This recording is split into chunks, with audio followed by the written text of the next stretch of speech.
Mientras acusa sin pruebas al gobierno de México de estar coludido con el narcotráfico, la propia agencia antidrogas de Estados Unidos tuvo que destituir hace apenas unas semanas a su jefe en México, señalado por vínculos con abogados de capos. Ese dato, que muchos pasaron por alto, cambia por completo el sentido de la acusación que hoy vuelve a sacudir la relación entre ambos países.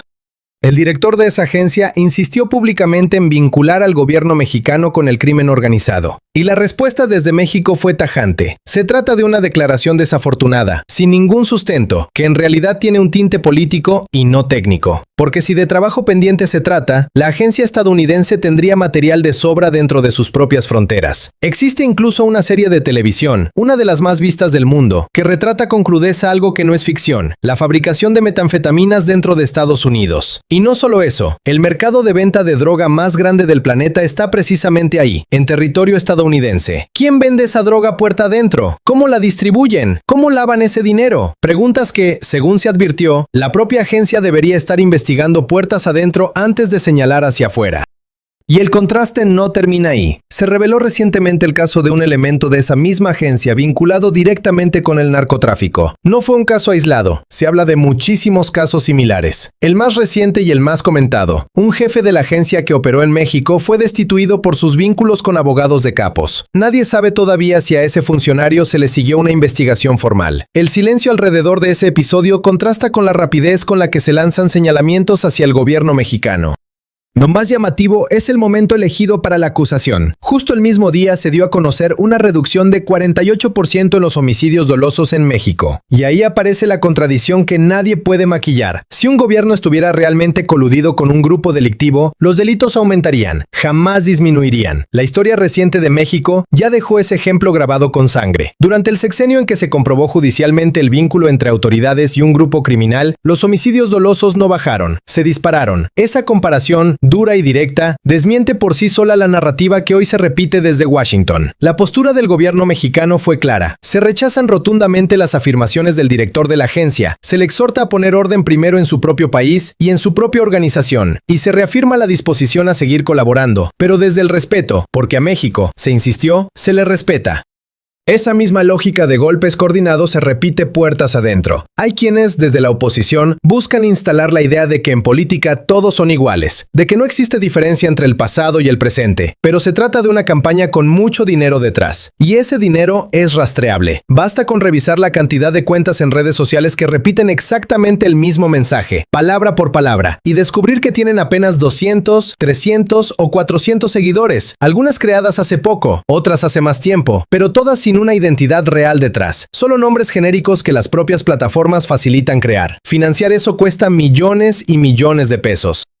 A esa maquinaria se suma al menos una televisora que, día tras día, no informa sino que hace campaña política abierta contra el gobierno. Y ahí aparece un dato que pocos recuerdan. Esa misma televisora se benefició, en su momento, de la privatización de la empresa estatal de comunicaciones, con un préstamo otorgado nada menos que por el hermano del entonces presidente en turno. El hermano del mandatario prestando dinero para que un particular comprara una empresa del Estado. Ese es el origen de buena parte del poder mediático que hoy se usa para atacar.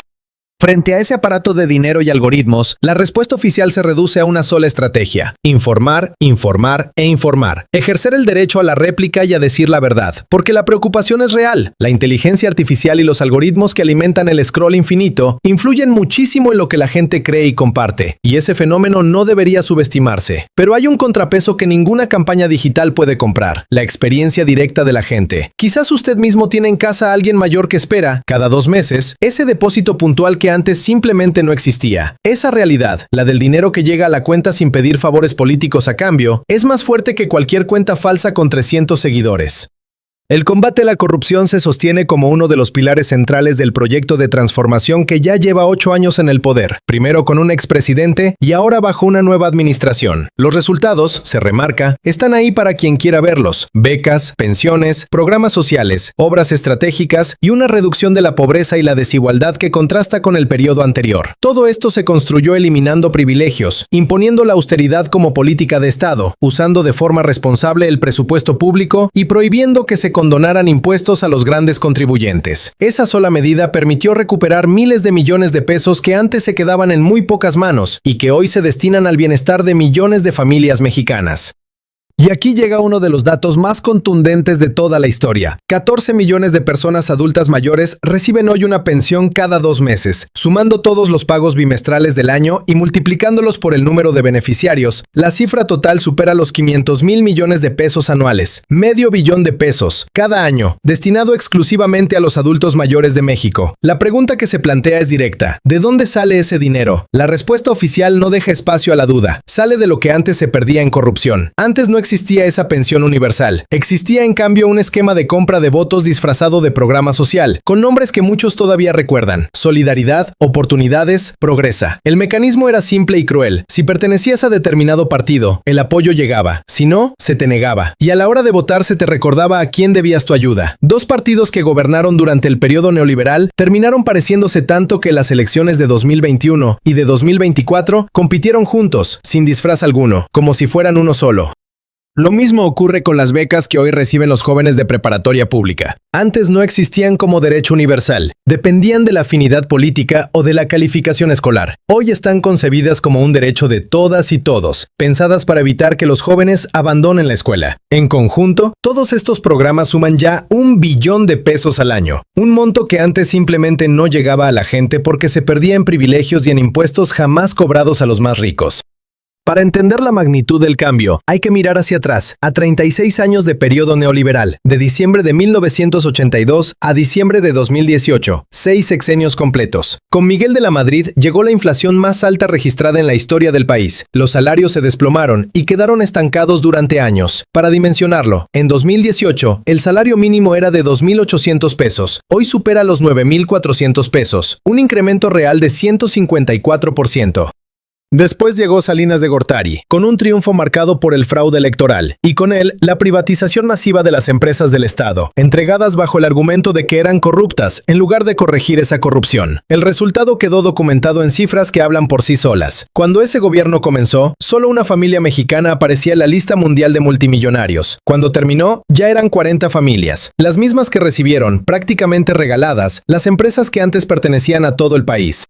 Vino después Zedillo, que heredó la ilusión de que México ya pertenecía al primer mundo, recién incorporado a un organismo internacional de países desarrollados y a un tratado comercial. Pero en 1994 estalló una crisis económica devastadora, la devaluación del peso y un alza brutal en las tasas de interés. Y ahí surgió otra contradicción dolorosa. Se rescató a los bancos ya privatizados y a empresarios que ni siquiera tenían deudas, mientras miles de familias que habían comprado su casa con una tasa de interés de 6%, vieron esa tasa dispararse hasta 100%, sin poder pagar, obligadas a entregar su patrimonio. Fue uno de los periodos de mayor migración de mexicanos hacia Estados Unidos, y también el momento del escándalo conocido como Fobaproa, uno de los mayores episodios de corrupción financiera del país. Con Fox llegó la promesa del cambio democrático, pero también uno de sus episodios más oscuros, el intento de despojar de fuero al entonces jefe de gobierno de la capital, inventándole un delito, solo para impedir que llegara a la presidencia. La movilización popular de millones de personas obligó a revertir esa maniobra, pero no impidió el fraude electoral de 2006, un episodio que, según se sostiene, le arrebató la presidencia al candidato que debía haberla ganado. Fue también la época en que el barril de petróleo llegó a cotizarse en $100 y se extraían 3,400,000 barriles diarios, sin que ese dinero se tradujera en obras de infraestructura memorables para el país. Calderón llegó también entre acusaciones de fraude electoral y lanzó la llamada Guerra contra el Narcotráfico, una estrategia que dejó el país, al final de su gobierno, con casi el triple de homicidios diarios respecto a los que había al comenzar. Y después llegó Peña Nieto, con una lista de escándalos de corrupción tan extensa que terminó por agotar la paciencia de la población, hasta que la gente pidió, de manera contundente, un cambio real. Ese cambio, se afirma, hoy se vive todos los días y se refleja en una encuesta oficial reciente. En una escala de 0 a 10, la población adulta de México calificó su satisfacción con la vida en un promedio de 8,62, el nivel más alto desde 2021, cuando la cifra era de 8,45. Y al compararlo con el Informe Mundial de Felicidad, aparece un dato que invita a la reflexión. Los países que superan a México en ese ranking tienen poblaciones muchísimo más pequeñas. Finlandia, 5 millones de habitantes. Islandia, apenas 402,000. Dinamarca, 6 millones. Costa Rica, 5 millones. Suecia, Suecia, 10 millones, Noruega, 5 millones, Países Bajos, 18 millones, Israel, 9 millones, Luxemburgo, 686,000 habitantes, Suiza, 9 millones, Nueva Zelanda, 5 millones, México, en cambio, supera los 133 millones de habitantes. Ningún país con una población tan grande logra ubicarse tan arriba en ese conteo de felicidad. En proporción, per cápita, México aparecería como una de las naciones más satisfechas del mundo.